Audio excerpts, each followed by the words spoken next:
റഷ്യയുടെ Sukhoi Su-57 എന്ന അഞ്ചാം തലമുറ യുദ്ധവിമാനം, അതിനോട് ഇന്ത്യക്ക് ഭയങ്കരമായിട്ടുള്ള പ്രിയം കൂടി വരികയാണ്. നമുക്ക് AMC ഉണ്ട്, ഈ advanced medium compact aircraft. India നിർമ്മിച്ചുകൊണ്ടിരിക്കുന്ന അഞ്ചാം തലമുറ യുദ്ധവിമാനമാണ്. അടുത്തൊന്നും ഇത് പുറത്തിറങ്ങില്ല എന്നാണ് അറിയാൻ കഴിയുന്നത്. അതിൻ്റെ അടിസ്ഥാനത്തിലാണോ ഈ റഷ്യയുടെ Su-57നോട് ഇന്ത്യക്ക് പ്രിയം കൂടുന്നത്? ശരിയാണ്.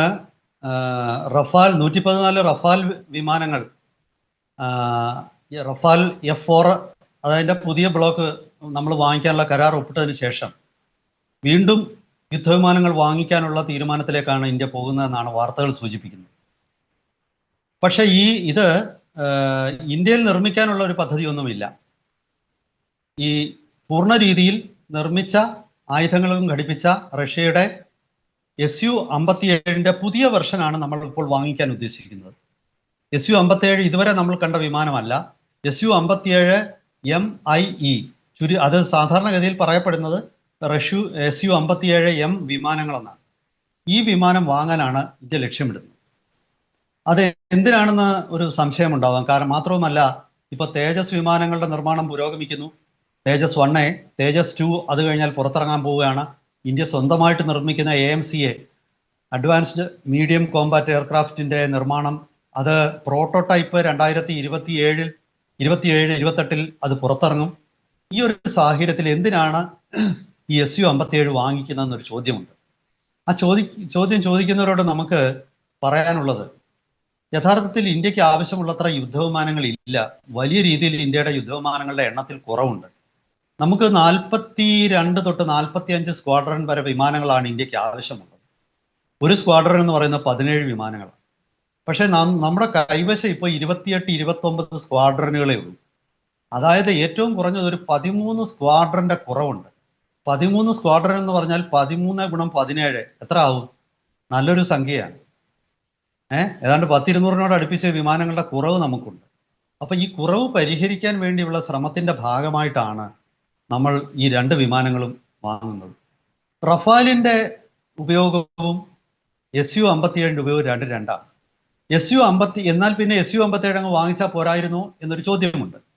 പക്ഷെ അവിടെ അതുകൊണ്ടാണ് ഞാൻ പറഞ്ഞത്, ഈ 2 വിമാനങ്ങളും 2 ലക്ഷ്യങ്ങൾക്കുള്ളതാണ്. നമ്മുടെ പഴയ കാലത്താണ് ഈ മൾട്ടി റോൾ ഫൈറ്റർ, എല്ലാത്തിനും ഒരു സാധനം, ഈ ഏത് രോഗം വന്നാലും പണ്ടൊക്കെ ആയുർവേദത്തിൽ ഒരു മരുന്നുണ്ട് എന്ന് പറയുന്ന പോലെ, എന്ത് വന്നാലും കാളം നല്ലായി എന്നൊക്കെ ഉള്ളൊരു ചൊല്ലുണ്ട്. അതുപോലെ അല്ല, ഇപ്പോഴത്തെ ആധുനിക കാലഘട്ടത്തിൽ ഓരോ വിമാനത്തിനും ഓരോ റോളുണ്ട്. ഇവിടെ റഫാലിൻ്റെ റോളല്ല, Su-57ൻ്റെ റോൾ എന്ന് പറയുന്നത് അതൊരു സ്റ്റാൻഡ് ഓഫ് ലോങ് റേഞ്ച് ആയുധങ്ങൾ പ്രയോഗിക്കുന്ന, അതായത് R-37 പോലുള്ള വിമാനത്തിൽ നിന്നും ലോഞ്ച് ചെയ്യുന്ന എയർ ടു എയർ BVR മിസൈലുകൾ. അതിന് 350-400 കിലോമീറ്റർ അകലെ നിന്നുകൊണ്ടാണ് അത് നിക്ഷേപിക്കുന്നത്. അതുപോലെ മിനി കിൻഷൽ എന്ന് പറയുന്ന ഹൈപ്പർസോണിക് മിസൈൽ, അതിനും ഒരു 500 കിലോമീറ്ററിന് മുകളിൽ റേഞ്ച് ഉള്ളതാണ്. പക്ഷേ എന്തുകൊണ്ടാണ് ഈ വിമാനം അങ്ങനെയെങ്കിൽ നേരത്തെ വാങ്ങിക്കാതിരുന്നത് എന്ന് ചോദിച്ചാൽ, Su-57ൻ്റെ തുടക്കത്തിൽ ഉണ്ടാക്കിയ വെർഷൻ അതിന് വേണ്ടത്ര സ്റ്റെൽത്ത് ഇല്ല എന്നൊരു കംപ്ലൈൻ്റ് ഉണ്ട്. അതായത് റഡാറിൽ അത് വേഗം നിരീക്ഷിക്കാൻ പറ്റും. റഡാർ സിഗ്നേച്ചർ എന്ന് പറയുന്നത് വളരെ കൂടുതലാണ്. അങ്ങനെയുള്ള വിമാനത്തിൻ്റെ 2 ഭാഗങ്ങളാണ് മുഖ്യമായിട്ടും റഡാറിൻ്റെ ദൃഷ്ടിയിൽപ്പെടുന്നത്. ഒന്ന്, മൊത്തം എൻജിൻ ഇരിക്കുന്ന ആ ഒരു ഭാഗം, പ്രത്യേകിച്ചും എൻജിനിൻ്റെ നോസിൽ എന്ന് പറയുന്ന ഒരു ഭാഗം. ആ നോസിലിൽ കൂടാണ് ഈ ഇന്ധനം വാതകമാക്കി മാറ്റി അത് പുറത്തേക്ക് അതുകൊണ്ട് ത്രസ്റ്റ് ഉൽപ്പാദിപ്പിക്കുന്നത്. പ്രത്യേകിച്ച് ഈ നോസില് ഒരു വട്ടത്തിലുള്ള രീതിയിലുള്ള പരമ്പരാഗത ഡിസൈനായിരുന്നു. അത് പെട്ടെന്ന് തന്നെ റഡാറുകൾക്ക് വിസിബിൾ ആയിരുന്നു ഈ നോസിൽ എന്നാണ് പറയുന്നത്. അതിൻ്റെ ഡിസൈൻ മാറ്റണം എന്ന് ഇന്ത്യ ആവശ്യപ്പെട്ടിരുന്നു. അങ്ങനെ ആ ഡിസൈൻ ഓർഡിനറി Su-57ൽ ഉള്ള ഡിസൈൻ മാറ്റിയിട്ട് F-22ൻ്റെ ഒക്കെ സമാനമായിട്ടുള്ള 2D കോൺഫിഗറേഷനിലോട്ട്, അതായത് ഒരു പരന്ന രീതിയിൽ റിവൈസ്ഡ് അങ്ങനെ റീഡിസൈൻ ചെയ്തു ആ നോസിള്. എൻജിൻ ഇരിക്കുന്ന ഭാഗവും മൊത്തത്തിൽ റീഡിസൈൻ ചെയ്തു. അങ്ങനെ റീഡിസൈൻ ചെയ്തപ്പോൾ അതിൻ്റെ റഡാർ സിഗ്നേച്ചർ വളരെ കുറഞ്ഞു. മുൻപ് ഉപയോഗിച്ചുകൊണ്ടിരുന്ന എഞ്ചിൻ മാറ്റിയിട്ട് കൂടുതൽ ത്രസ്റ്റ് ഉൽപ്പാദിപ്പിക്കുന്ന ഇസഡീലിയ 177 ഇസഡീലിയ 177 എന്ന പുതിയ എഞ്ചിൻ റഷ്യ വികസിപ്പിച്ചെടുത്തു. ആ എഞ്ചിനും ഈ വിമാനത്തിൽ ഘടിപ്പിച്ചു. അപ്പോൾ ചുരുക്കി പറഞ്ഞാൽ വിമാനത്തിൻ്റെ ശക്തി വളരെയധികം വർദ്ധിച്ചു. ഇപ്പോൾ ആഫ്റ്റർ ബർണറുകൾ എന്ന് പറയുന്ന കൂടുതൽ ഫ്യൂവൽ പമ്പ് ചെയ്യാതെ തന്നെ മാക്ക് 1.6 എന്ന വേഗതയിൽ ഈ വിമാനത്തിന് കൈവരിക്കാൻ പറ്റും. അതായത് സൂപ്പർ ക്രൂയിസിംഗ് എന്ന് പറയുന്ന ഒരു സംവിധാനം. ഒറ്റയടിക്ക് വളരെ വേഗത്തിലോട്ട് വിമാനം അങ്ങ് പോകും. അതിൻ്റെ സൂപ്പർ ക്രൂയിസിംഗ് സംവിധാനം ആഫ്റ്റർ ബർണർ ഇല്ലാതെ തന്നെ അതിന് പ്രവർത്തിക്കാൻ പറ്റും. പിന്നെ രണ്ടാമത് ഒരു ഗുണം എന്ന് പറയുന്നത് ഇത് കുറച്ചുകൂടെ കാര്യക്ഷമമായ ഇന്ധനം ഉപയോഗിക്കുന്നതാണ്. കൂടുതൽ ദൂരം സഞ്ചരിക്കാൻ പറ്റും. മുൻപുണ്ടായിരുന്ന Su-57 ഉണ്ടായിരുന്ന എഞ്ചിനേക്കാൾ ഈ പുതിയ ഇസഡീലിയ 177 എഞ്ചിൻ ഏതാണ്ട് 20% ത്രസ്റ്റ് കൊടുക്കുന്നു. അങ്ങനെയുള്ള ഈ പുതിയ എഞ്ചിൻ ഇന്ത്യയുടെ ആവശ്യപ്രകാരം റഷ്യ ഘടിപ്പിക്കുകയാണ്. അപ്പോൾ അങ്ങനെയുള്ള ഏതാണ്ട് 36-നും 50-നും ഇടയ്ക്ക് ചില കണക്കുകൾ പ്രകാരം 54 വിമാനങ്ങളായിരിക്കും. അത് ഇന്ത്യയിൽ തൽക്കാലം അസംബിൾ ചെയ്യാനോ നിർമ്മിക്കാനോ ഉള്ള ആഗ്രഹം ഇന്ത്യക്കില്ല. പകരം ഈ വിമാനം ഇന്ത്യ പറയുന്ന രീതിയിൽ നിർമ്മിച്ച് റഷ്യ ഇന്ത്യക്ക് തന്നാൽ ആയുധങ്ങൾ സഹിതം അതിനൊക്കെ റഷ്യ തയ്യാറാണ്. ഇപ്പോൾ റഷ്യയെ സംബന്ധിച്ചിടത്തോളം റഷ്യ കടുത്ത സാമ്പത്തിക പ്രതിസന്ധിയിലാണ്. ഇന്ത്യ എന്താവശ്യപ്പെട്ടാലും അത് ചെയ്യാൻ റഷ്യ തയ്യാറാണ്. അപ്പോൾ ഈ ഒരു സാഹചര്യം മുതലാക്കേണ്ടതും നമ്മുടെ ഒരു ആവശ്യമാണ്. ഇത്തരം ഒരു സുവർണാവസരം നമുക്ക് എപ്പോഴും കിട്ടിയെന്നിരിക്കത്തില്ല. ഒരു രാജ്യവും ഇങ്ങനെയൊന്നുമുള്ള, അതായത് അതിൻ്റെ സോഫ്റ്റ്വെയർ കോഡുകൾ ഉൾപ്പെടെ അതുപോലെ തന്നെ ടോട്ടൽ ടെക്നോളജി ട്രാൻസ്ഫർ എന്തിനും റഷ്യ തയ്യാറാണ്. മനസ്സിലായി. സോഴ്സ് കോഡ് ഉൾപ്പെടെയുള്ള കാര്യങ്ങൾ ഇന്ത്യക്ക് കൈമാറാൻ തയ്യാറാണ്. ഇതിലധികം ഒരു രാജ്യത്തിന് എങ്ങനെയാണ് മറ്റൊരു രാജ്യത്തിന് ഒരു വിമാനം, പ്രത്യേകിച്ച് ഒരു 5ാം തലമുറ യുദ്ധവിമാനം വിൽക്കാൻ പറ്റുന്നത്? തീർച്ചയായിട്ടും വാർത്തകൾ അനുസരിച്ച് ഇത് വലിയൊരു നെഗോസിയേഷൻ ഒന്നും ഇന്ത്യ ഇനിയും പോകും. കാരണം ഇന്ത്യ ആവശ്യപ്പെട്ടതെല്ലാം അവർ ചെയ്തു കഴിഞ്ഞു.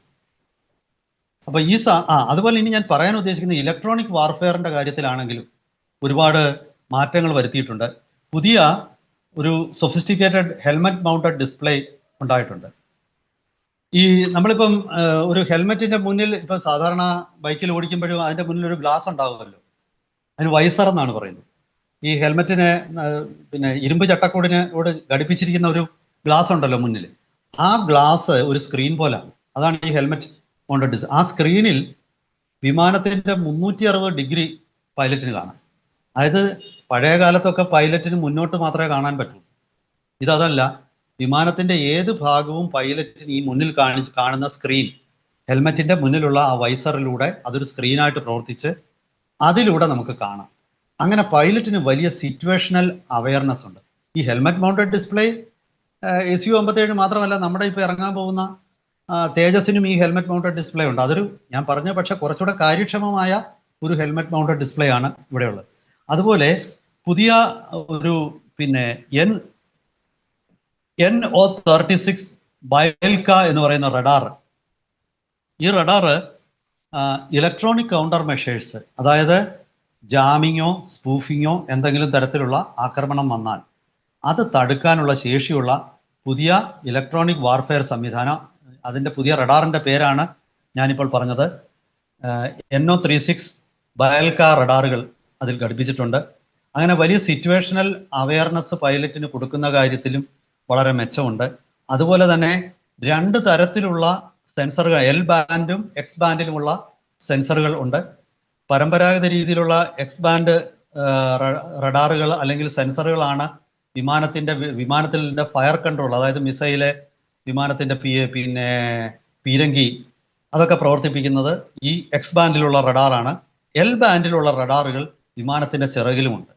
അപ്പോൾ ചുരുക്കി പറഞ്ഞാൽ ഇത് സാധാരണഗതിയിൽ നമുക്ക് ഇതുവരെ ഇങ്ങനെയുള്ള ഒരു അത്യന്താധുനിക വിമാനം ഇന്ത്യയുടെ കൈവശമില്ല. ഇന്ത്യ ഇത് ഉദ്ദേശിക്കുന്നത് അതിർത്തിയിൽ നിന്നും വളരെ മാറി നിന്നുകൊണ്ട്, ഇപ്പോൾ ഉദാഹരണത്തിന് ഉത്തർപ്രദേശിൽ പറക്കുന്ന വിമാനത്തിൽ നിന്നും നിസ്സാരമായിട്ട് പാകിസ്ഥാനിലെ ലാഹോറിലോട്ടൊരു മിസൈൽ അയക്കാം.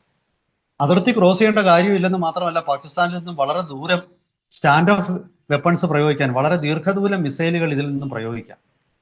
അങ്ങനെയുള്ള നമ്മുടെ ഇപ്പം റഫാലിൽ വഹിക്കുന്നതിനേക്കാൾ ഒരു 3 ടണ്ണെങ്കിലും ആയുധങ്ങൾ കൂടുതൽ ഇതിൽ വഹിക്കാം.